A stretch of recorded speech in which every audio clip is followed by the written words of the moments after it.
बाइस्ट opinion में आपका स्वागत है।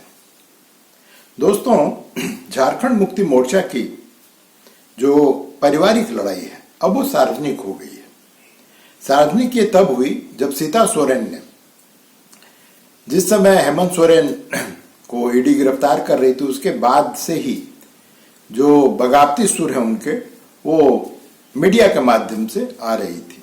उन्होंने मीडिया के समक्ष जाकर कुछ नहीं कहा, लेकिन हमेशा मीडिया सूत्रों के हवाले से खबर चला रही थी कि वो नाराज हैं, वो अपनी उपेक्षा को बर्दाश्त नहीं कर पा रही हैं। वो उसी समय ये चर्चा उठी थी कि हो सकता है वो जेएमएम पार्टी को तोड़ दें, लेकिन ऐसा कुछ नहीं हुआ। उसके बाद उन्होंने एक दिन सुबह उठी और वो बीजेपी में चली गई, बीजेपी ज्वाइन कर लिया। यहां तक भी चलो लोगों ने बर्दाश्त कर लिया, लेकिन उसके बाद उन्होंने एक बहुत ही बड़ा मुद्दा और पुराना मुद्दा को लोगों के समक्ष लाकर रख दिया।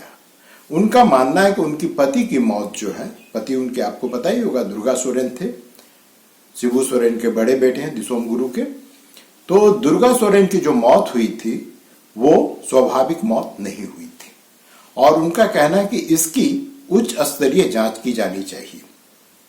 उनका यह भी कहना है कि ये मांग मैं हमेशा से करते रही हूं, लेकिन परिवार में मुझे दबा दिया गया और कभी भी मेरी बात को सुनी नहीं गई।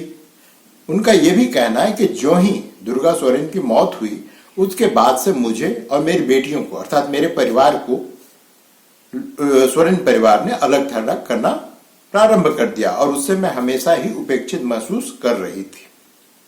तो जो मुख्य मांग उन्होंने की कि दुर्गा सोरेन की मौत की उच्च स्तरीय जांच की जाए। अब दोस्तों, दुर्गा सोरेन की मौत आज से 13 साल पहले 2009 में हो चुकी है। दुर्गा सोरेन जिस समय उनकी मौत हुई, उस समय वो झारखंड मुक्ति मोर्चा से निलंबित कर दिए गए थे।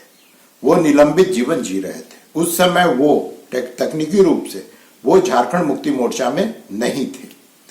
क्यों नहीं थे, इसकी चर्चा मैं आगे करूंगा। पहले उनकी मौत पर आते हैं। उनकी मौत बोकारो में, उनके सेक्टर 1 में जो उनका निवास स्थल था, वहां पर उनकी मौत हुई। 8 बजे सुबह, जिस दिन ये मौत हुई उनकी, 8 बजे सुबह उनको बोकारो जनरल हॉस्पिटल ले जाया गया। डॉक्टरों ने उनको कहा कि ये इनकी मौत अस्पताल पहुंचने से पहले ही हो चुकी थी, माने उनको मृत अवस्था में अस्पताल में लाया गया। जो उस समय के डॉक्टर थे AK सिंह, उनका कहना था कि उनके माथे के पिछले हिस्से में चोट लगी हुई थी, और इस बात की ताकीद उस समय के तत्कालीन जो बोकारो के SP हुआ करते थे लक्ष्मण प्रसाद सिंह, उन्होंने भी की कि जब वो जांच के लिए उनके आवास पर गए तो उन्होंने पाया कि जिस बिस्तर पर वो सोए हुए थे उसके चादर पे थोड़ी सी खून लगी हुई थी, और उन्होंने भी माना कि दुर्गा प्रसाद के माथे के पिछले हिस्से में चोट लगी हुई थी। लेकिन जो ऑटोप्सी रिपोर्ट आई उसमें यह कहा गया, और उसमें भी कमो बेश जो है प्रत्यक्ष अप्रत्यक्ष रूप से इसको स्वीकार किया गया कि उनको चोट लगी थी और अत्यधिक रक्तस्राव के कारण ब्रेन हैमरेज हो गया और उनकी मौत हो गई। जो उस समय सूत्रों के हवाले से खबर छपी थी, जिसमें सीता सोरेन का भी बयान शामिल है। दोस्तों ध्यान से सुनिएगा। उस समय सीता सोरेन ने कहा था कि 3 बजे, रात में 3 बजे दुर्गा सोरेन बाथरूम जा रहे थे, वो फिसलकर गिर गए और उनके माथे में चोट लग गई। अब प्रश्न उठता है ये कि अगर उनको 3 बजे वो बाथरूम में गिर गए थे, उनकी मौत हो गई, उनकी मौत अगर ना भी हुई हो, वो इंजर्ड हुए थे, ये तो जब उनके बिस्तर पे खून के धब्बे पाए गए तो स्वाभाविक है कि उनके माथे से खून निकल रहा होगा। तो उस समय सीता सोरेन ने उनको अस्पताल ले जाने की जहमत क्यों नहीं उठाई? उनको 8 बजे दिन में अस्पताल क्यों ले जाया गया? 8 बजे सुबह तक किस बात की इंतजार की जा रही थी? डॉक्टरों का कहना है और पुलिस का भी मानना था कि जब उनको अस्पताल लाया गया तो उनका शरीर अकड़ा हुआ था, ठंडा था, अर्थात उनकी मौत काफी पहले हो चुकी थी।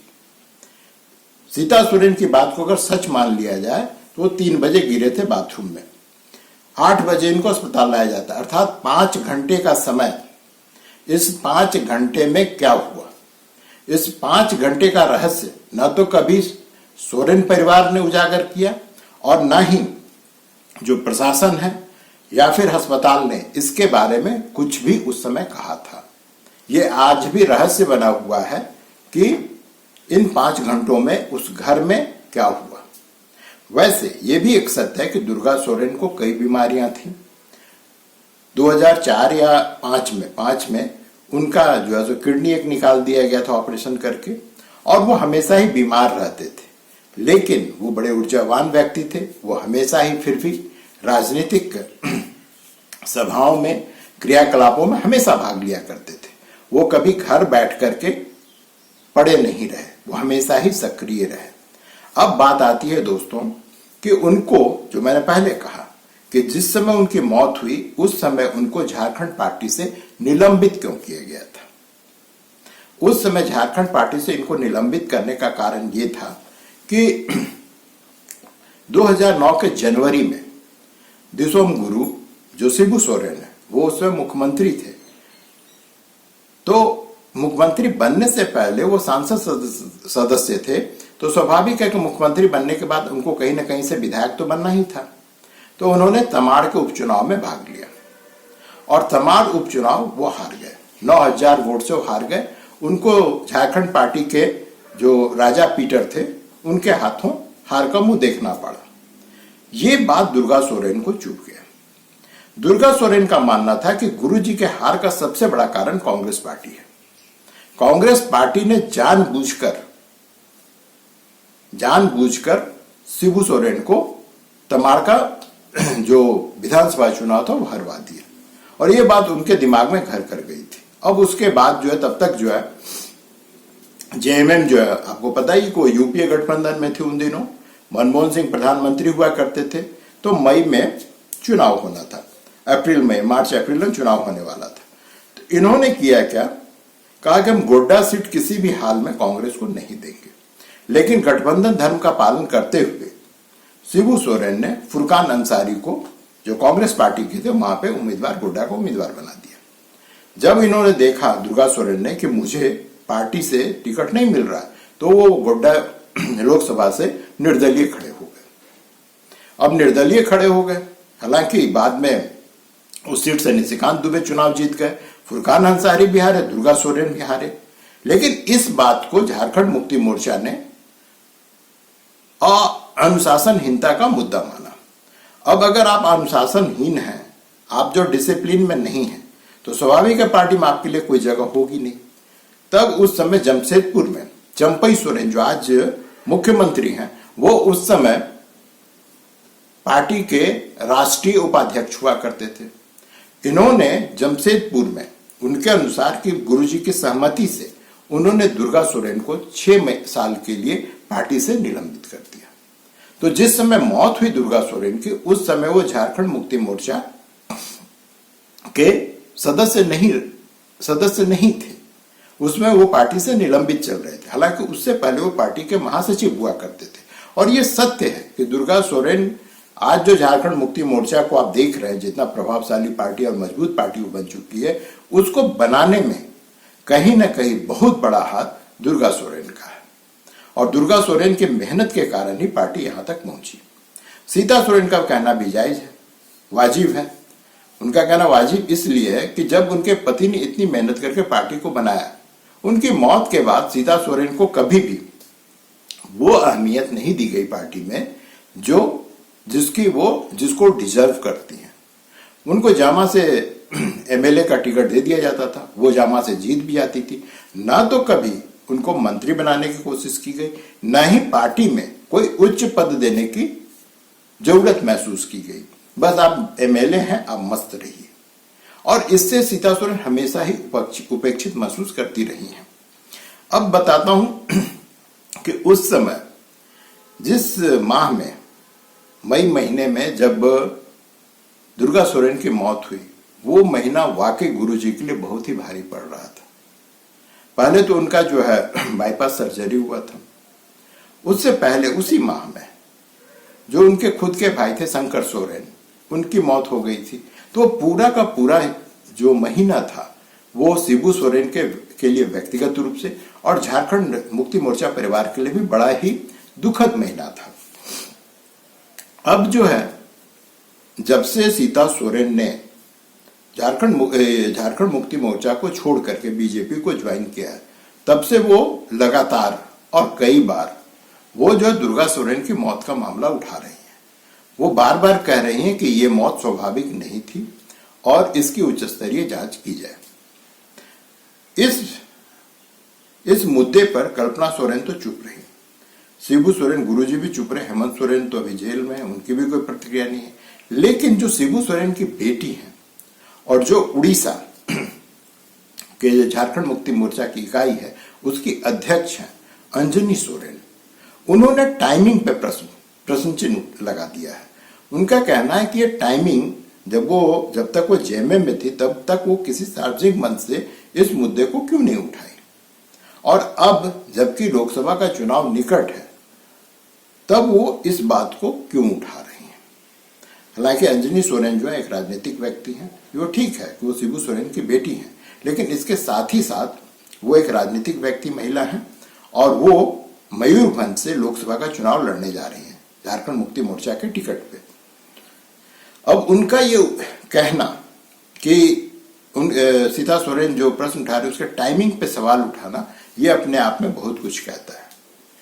शिबू सोरेन परिवार बार बार कह रहा है कि हम दुमका लोकसभा चुनाव को पारिवारिक मामला नहीं बनाएंगे, लेकिन पारिवारिक मामला तो बन ही जाएगा अगर वहां पर शिबू सोरेन परिवार का कोई भी सदस्य सीता सोरेन के खिलाफ चुनाव लड़ता है।